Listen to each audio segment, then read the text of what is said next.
One of Europe's financial hubs just went all in on Bitcoin, and it's different this time. I know we always say that in the Bitcoin space, but because this sovereign wealth fund went and bought Bitcoin, even though it was through an ETF, and I'm going to get into how Larry Fink potentially plays a major role in governments around the world. This time, we have Luxembourg, one of the giants in Europe, now buying Bitcoin. And like I said before, they are buying the spot Bitcoin ETF. Now, for those of you guys at home, you guys know that I always love to show this where we're breaking down the world's largest sovereign wealth funds globally. Now, we have Norway's sovereign wealth fund, and they're going all in, but they're buying MSTR. So these guys are buying MSTR. The UAE, they are buying BlackRock's IBIT ETF. And same with the Saudi Arabia sovereign wealth fund. So the fact that Luxembourg is now allocating 1% to Bitcoin ETFs is absolutely massive, because they're not only going all in on Bitcoin, they're not doing what these other sovereign wealth funds are doing by buying MSTR, buying some sort of proxy. They are buying the Bitcoin spot ETF. But with this, right, we always have talked about the potential of the paper Bitcoin attack from BlackRock and others. Now, this is where I think it is going to be very interesting because of how many governments we have now coming to buy Bitcoin, and they're not doing it through themselves, self-custody. A lot of them are seizing Bitcoin and obtaining it through that. But now they are looking at BlackRock and saying, hey, Uncle Larry, help me out. Help me buy some Bitcoin. And that's where I think things are going to get a little hairy here, to say the very least, because Luxembourg has created this sovereign wealth fund back in 2014. But we don't quite know how much is in the overall assets. But this is how much it was estimated back last year, 500 million with 2014, and they have a unique allocation to all of it. But the fact that Luxembourg is doing this is significant, because even though Luxembourg is somewhat of a small country, it globally is looked at as a top tier financial center. So both Luxembourg and Switzerland, for that matter, are looked at as potential financial hubs, especially across the pond in Europe. So with this, right, they have a top tier global financial setting, and it's in the third leading financial setting in the EU. So it has a lot of dominance, even though it's just a small country. And on top of it, they've got a unique allocation to everything here, right? It said when it's translated for French, it reported that it holds 811 million portfolio with 57 bonds. So extremely conservative, 40% in equities and 3% cash, with a 1% allocation in Bitcoin ETFs. So out of that 800 million, they're buying just 1%.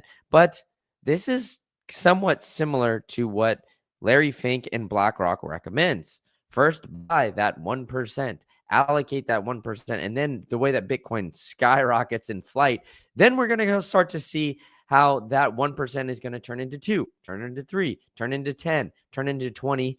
And then that's when these money managers, they really double and triple down because they hammer their winners. That's the mindset of all of these guys, right?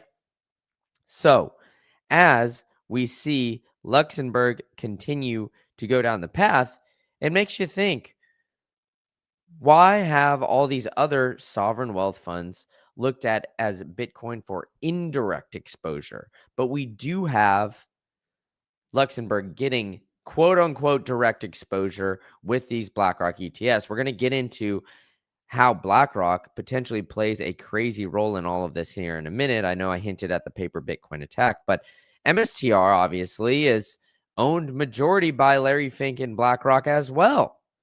So if you guys remember, they had to disclose that they own over 5% of all of MSTR.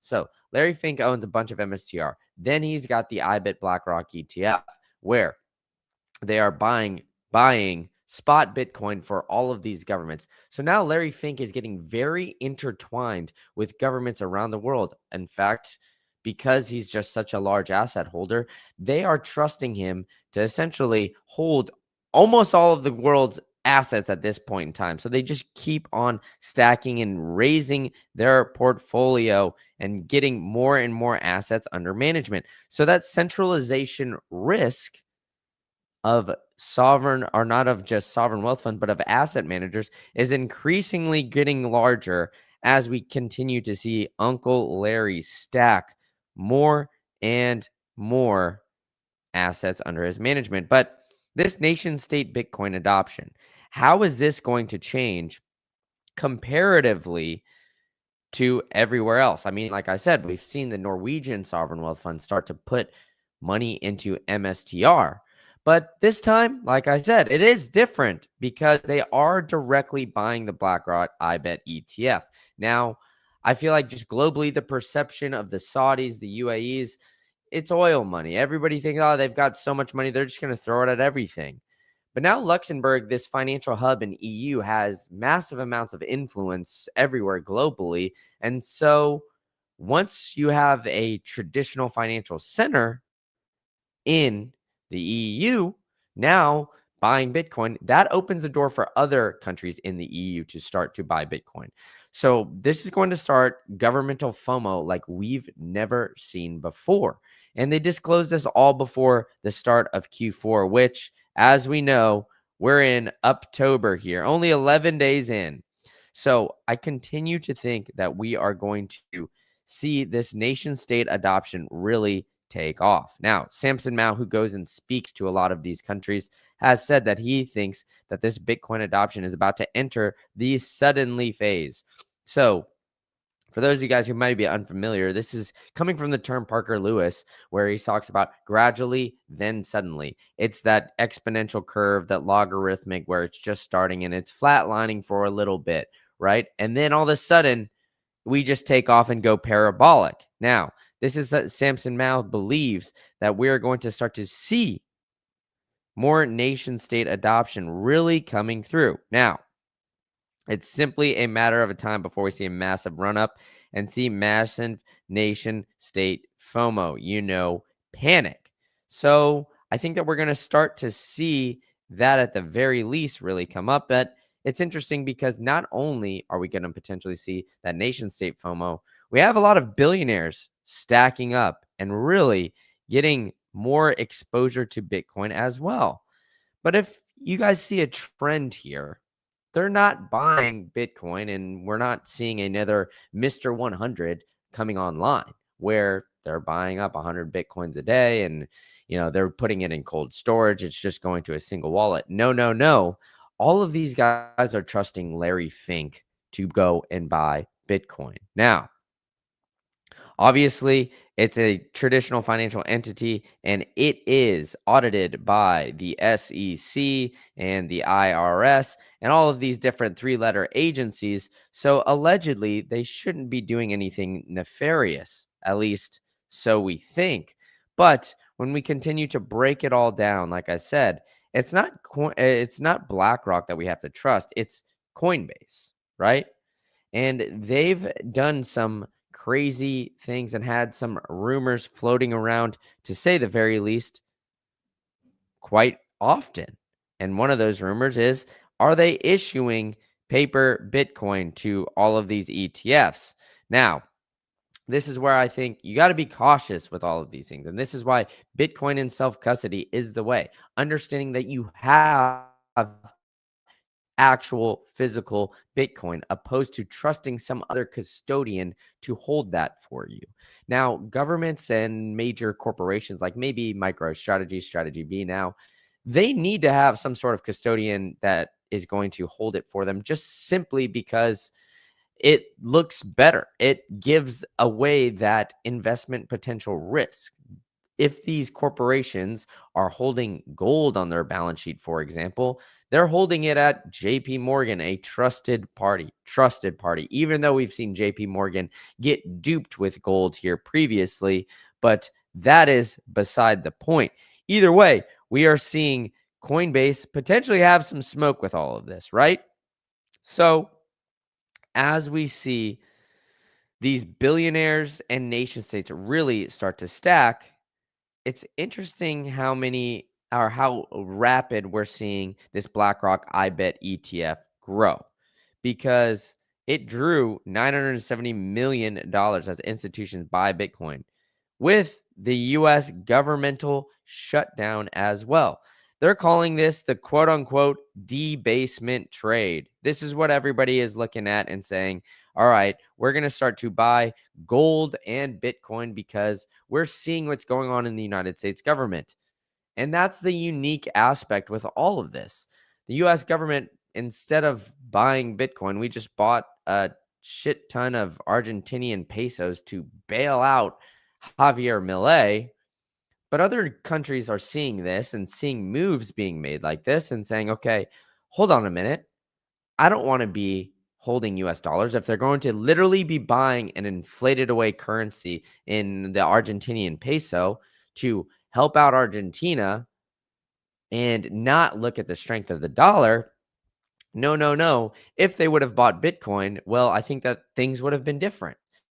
So now we are starting to see how these moves are being affected and looked at globally because globally they're looking at it as saying, hey, this is a quote unquote debasement trade. We need to start weighing in and getting a Bitcoin allocation.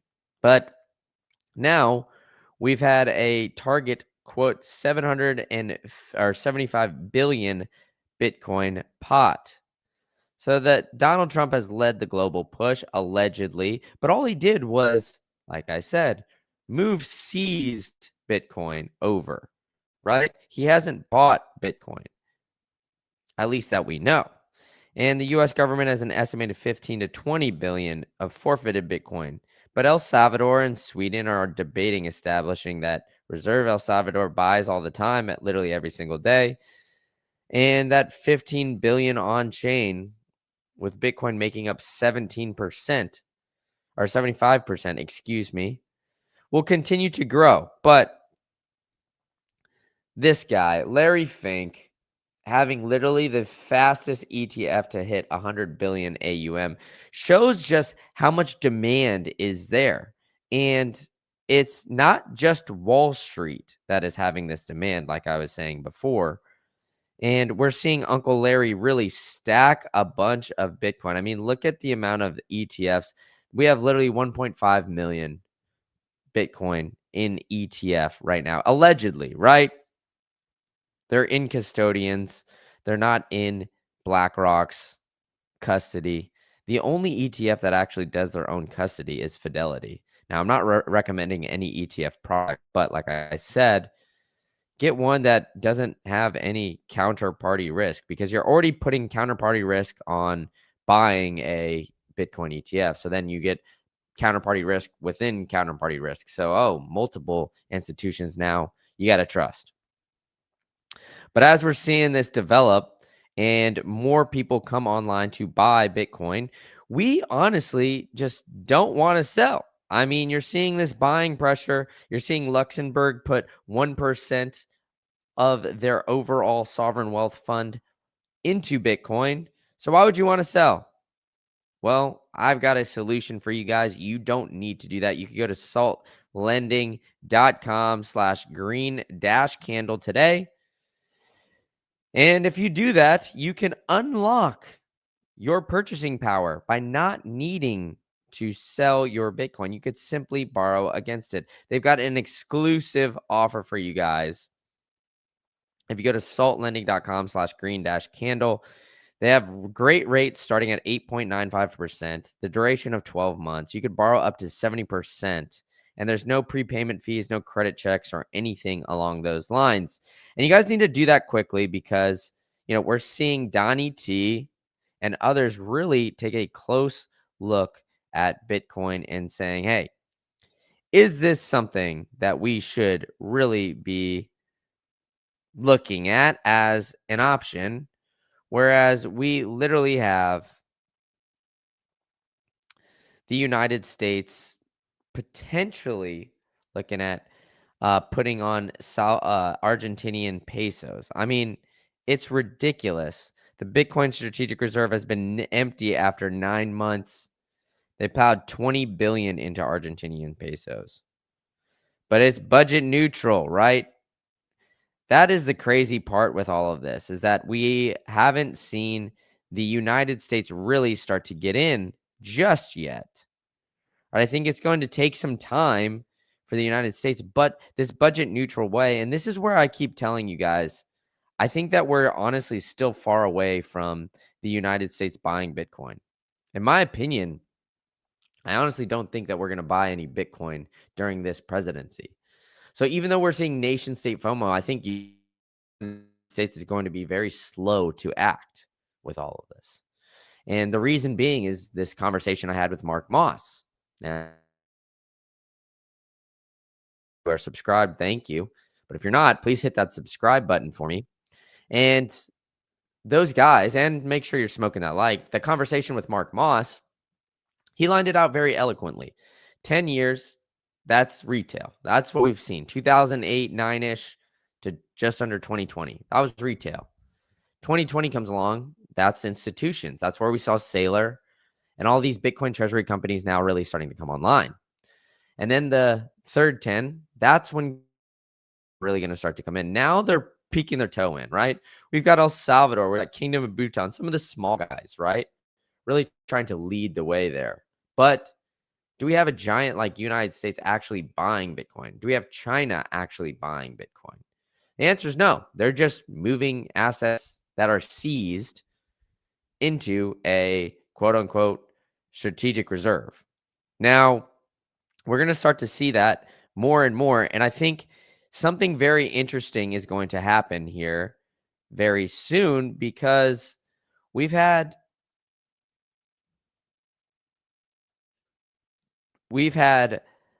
the UK seize up 60K worth of Bitcoin. And as you see, that would nearly double their holding from 61,000, and they would get literally another amount here. Or another, excuse me, they would essentially double their holdings.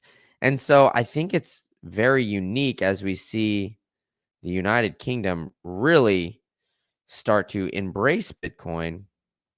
And then on top of it, they lifted their ban on Bitcoin ETFs, as well as we've had Uncle Larry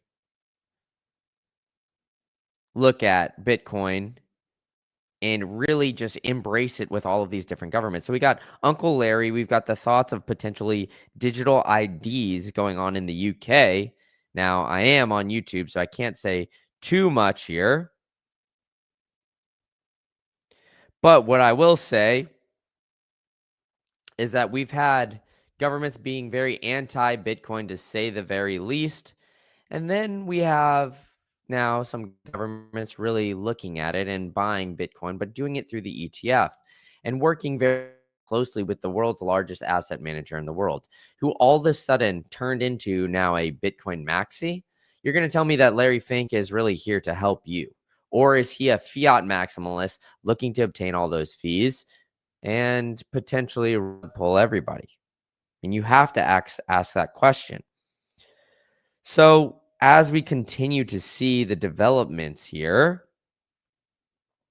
this is where I will keep pushing you guys to go to self-custody. Now, I've got an exclusive offer for you guys. You guys could go to Trezor and buy the Safe 5. I'm traveling here in Mexico, and I brought my Safe 5. It's in my backpack. I brought this with my Crypto Steel. We'll get into Crypto Steel in a minute, but go to the affiliate link down in the comments below. Buy yourself a Trezor, and you can use promo code GreenCandle5 to get 5% off. So do that today. Can complete the Bitcoin self-custody thesis, and then go to cryptosteal.com/green-candle, excuse me, and use promo code GreenCandle. You'll get 10% off your entire order. They've got everything. They've got different deals, but the best thing about them is that not only do they have this capsule, they got a seal on the capsule as well. So a lot of these backups, they have just simple plates. So you can't tell if somebody has looked at your seed phrase. Sure, it protects it, but you can't tell if somebody looks at it. Crypto Steel, they have a tamper seal that you can buy on there. So only you know when somebody is getting in there. So go complete the Bitcoin self custody thesis by going to Treasure, promo code Green Candle 5, and then go on to cryptosteel.com/green candle. Buy yourself a case and do it quickly, because as we start to see these bigger banks and these big players really start to come in, it's going to be very interesting to see how much FOMO this is going to take off. Like if you look at how Hong Kong is looking right now, I mean, it's absolutely insane. Hong Kong and Singapore are racing to adopt pro Bitcoin policies. So now Asia is going all in, right? So we see this. And for those of you guys in the chat, you guys know that Hong Kong, it's one nation or two policy, or two nations, one policy, excuse me, with China. So they're essentially a proxy, and like China uses Hong Kong in order to.